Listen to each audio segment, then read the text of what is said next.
وَإِنْ كَانَ ذُو عُسْرَةٍ، اور اگر جس کی طرف تمہارا حق نکل رہا ہے، جس کے اوپر کوئی قرض باقی تم کو کچھ اس سے لینا ہے، وہ تنگی میں ہے، دکھ تکلیف مصیبت میں ہے،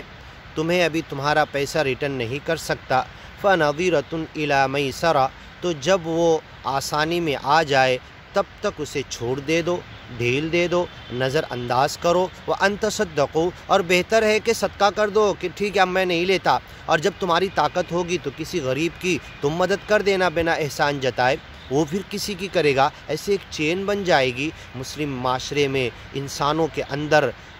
لوگوں کی سیوا کرنے کے بھاؤ پیدا ہوں گے۔ وَأَن تَصَدَّقُوا، بہتر ہے کہ تم چھوڑ دو، معاف کر دو، صدقہ کر دو، خیر لکم، تمہارے لیے بہتر ہے، ان کنتم تعلمون، اگر تم جانتے ہو۔ وَاتَّقُوا یوما،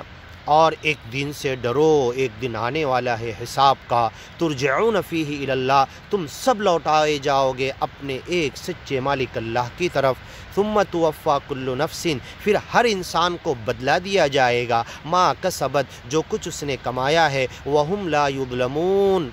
اور اس پر کوئی ظلم نہیں ہوگا۔ لا ظلم اليوم، آج کے دن کوئی ظلم نہیں۔ احکم الحاکمین، سب سے بڑا جج،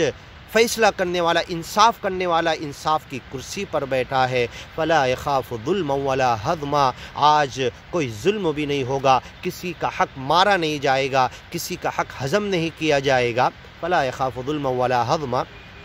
ما کسبت وہم لا یظلمون، اس حساب کتاب کے دن کسی پر ظلم نہیں ہوگا۔ لا ظلم اليوم یا ایھا الذین آمنوا اذا تداینتم، آگے کی ویڈیو میں سنتے ہیں انشاءاللہ۔